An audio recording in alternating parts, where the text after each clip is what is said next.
Hello दोस्तों, आप सभी को जय मसीह की। प्रभु का धन्यवाद करेंगे आज के सुबह और नए दिन के लिए। मित्रों, आज हम देखेंगे कि लोग परमेश्वर के पुत्र यीशु मसीह को जब ग्रहण करते हैं, उसके बाद क्लेश और परेशानी और विरोध होने के बाद उन्होंने छोड़कर संसार की ओर फिर जाते हैं। और दूसरा तबका जो होता है तो प्रभु यीशु मसीह को ग्रहण कर लेता है। उसके बाद वो बपतिस्मा भी ले लेते हैं। उसके बाद जब उनका मनसा या उनका मन्नत पूरी हो जाता है, जो उनको चाहिए रहता है वो मिल जाता है, तो बीच में उन्होंने क्या करते हैं, प्रभु को छोड़कर अपना पुराना जीवन में लौट जाते हैं। तो मेरे दोस्तों, इसका पहले शुरुआत में तो बहुत ही अच्छा परिणाम होता है। सुख सुविधा, बहुत सारे चीज़ें, खाना पीना, बहुत पैसे भी मिलते होंगे, परंतु इसका अंत जो है बहुत बुरा होता है। तो आइए हम इसके विषय में बाइबल में से एक पद निकालेंगे मनन के लिए। वो पद है रूत की पुस्तक पहला अध्याय और पहले वचन पर इस प्रकार लिखा हुआ है। जिन दिनों में न्यायी लोग न्याय करते थे, उन दिनों में देश में अकाल पड़ा। तब यहूदा के बैतलहम का एक पुरुष अपनी स्त्री और दोनों पुत्रों को संग लेकर मोआब देश में परदेसी होकर रहने के लिए चला। दोस्तों, बैतलहम का एक पुरुष जिनका नाम एलीमेलेक है, उन्हें परमेश्वर ने एक पत्नी और दो पुत्र से आशीषित किया हुआ था। परंतु जब इजराइल में अकाल पड़ा तो उन्होंने मोआब देश को चुना और वहां का सुख सुविधा के लिए उन्होंने चल दिए। शुरुआत में तो उन्हें बहुत ही सुख और सुविधा, खाना पीना बहुत अच्छा मिला होगा, परंतु अंत उनका बहुत बुरा हुआ।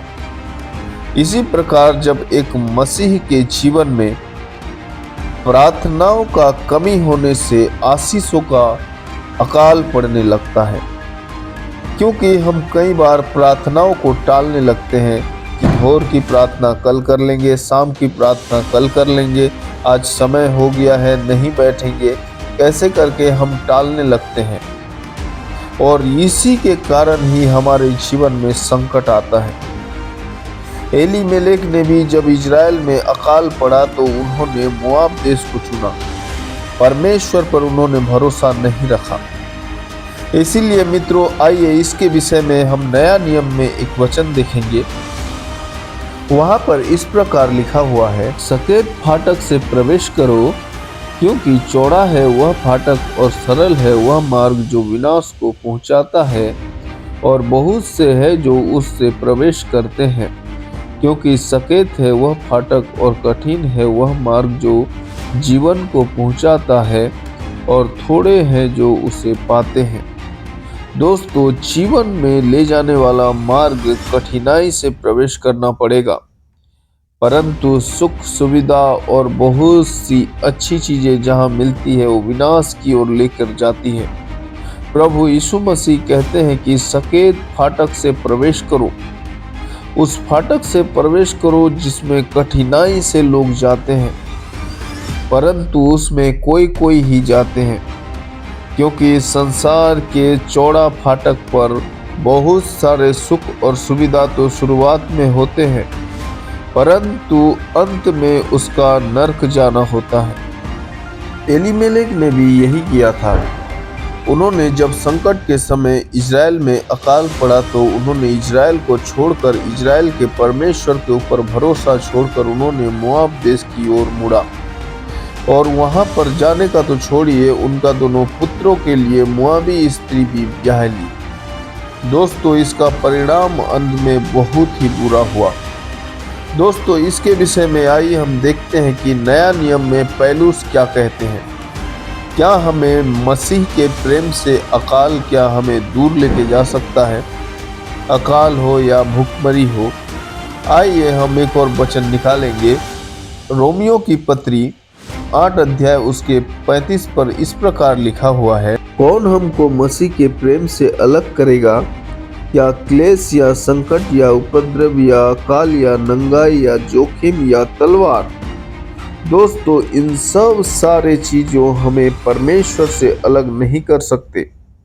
परमेश्वर हमारी सारी जरूरतों को हमारे मांगने से पहले ही जानता है। मुझे निश्चय है कि परमेश्वर हमें कभी भी अकाल हो चाहे कोई भी भूखमरी हमें भूखा कभी नहीं मारेगा। अगर सुबह का नाश्ता या खाना नहीं भी मिला तो परमेश्वर भूखा सुलाएगा नहीं। दोस्तों, इन बातों से हमें आशीषित होकर प्रभु यीशु मसीह की ओर फिरना चाहिए।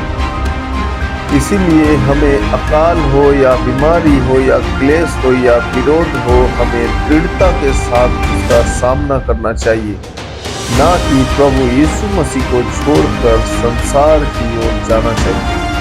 आइए प्रार्थना में जाएं। सर्वशक्तिमान पिता परमेश्वर प्रभु, आपका चरणों के निकट आते हैं। स्वामी, आप महान और अनुग्रहकारी है पिता। आपका धन्यवाद करते हैं। हमारे सोचो विचारों और कल्पनाओं से भी प्रभु आप बढ़कर हैं खुदा। प्रभु, इस वीडियो को जितने लोग देख रहे हैं महान परमेश्वर पिता, चाहे प्रभु उनका प्रभु शारीरिक समस्या हो चाहे आत्मिक पिता, प्रभु अपने स्वर्ग भंडार से प्रभु आप पूर्ति कीजिए खुदावन। महान परमेश्वर आप सामर्थी है, धन्यवाद देते हैं पिता। जितने लोगों का बर्थडे और एनिवर्सरी है प्रभु, उनके साथ और संग रहिए पिता। महान परमेश्वर, उनकी सारी कमी घटियों को आपके बलवंत हाथों में सौंपते पिता। धन्यवाद देते हैं इस सुंदर सा वचन के लिए प्रभु। जितने लोग प्रभु सुन रहे हैं पिता, उन्हें प्रभु आप महान परमेश्वर समझने का बुद्धि और ज्ञान दीजिए खुदावन। सारे बातों में आपको महिमा देते हैं पिता। विनती सुनने के लिए धन्यवाद करते हैं। आदर महिमा जलाल इज्जत आपको देते हुए विनती यीशु मसीह नासरी के पवित्र और मीठे नाम से मांगते हैं पिता। सुन और दया से ग्रहण कीजिए। आमीन।